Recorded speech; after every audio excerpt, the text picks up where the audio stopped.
Let me talk it again. For better or worse, my recording has vanished. The cosecant of 7/4 pi.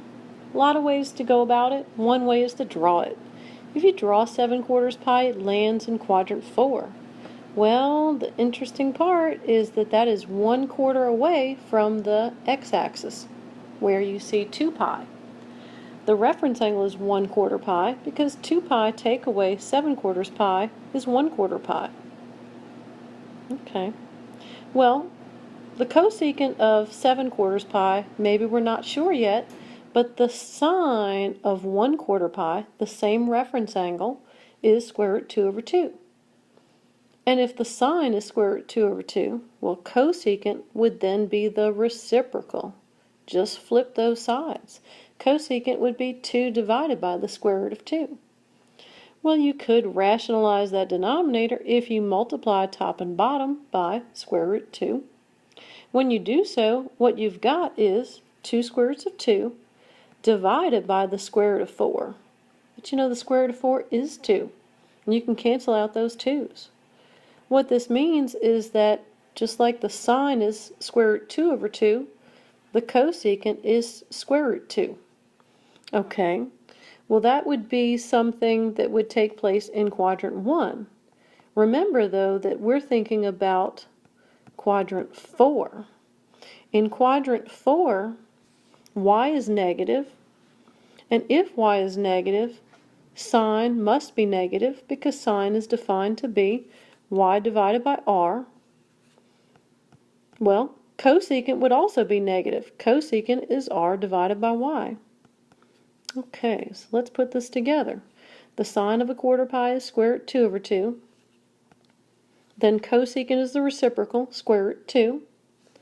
Cosecant of 7/4 pi, however, is in quadrant 4. And these things are negative there. So the cosecant of 7/4 pi is negative square root 2. We could do this differently. We could instead think about the angle in degrees. The cosecant of 7/4 pi, well, 7/4 pi, we could convert it to degrees. If we multiply by 180 degrees over pi, you'd cancel the pi radians. 4 goes into itself 1 time. 4 does go into 180 45 times. If you multiply 7 times 45, you've got 315 degrees. So what is the cosecant of 315 degrees? These angles are equivalent, just different units of measurement. We could draw the angle.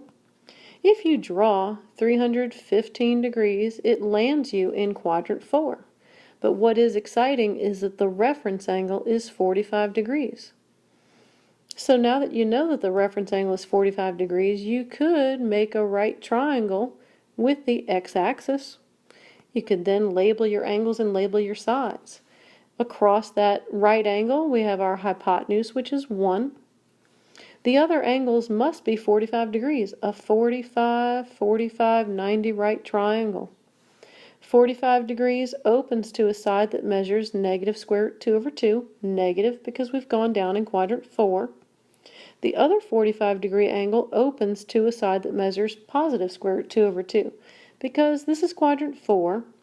We've moved to the right, and x is positive on the right. Next thing to do, let's apply the rule. Cosecant is the same as r divided by y. It's also known as the hypotenuse divided by the opposite. It's also known as the reciprocal of sine. The hypotenuse is 1. The opposite, or the y value, is negative square root 2 over 2. 1 divided by something means flip that thing. You change the operation from division to multiplication. You flip that second fraction. You can rationalize the denominator like we did before. You'll wind up at the same conclusion, that the cosecant of 315 degrees is the same as negative square root 2. And this is a note to self. I like errors.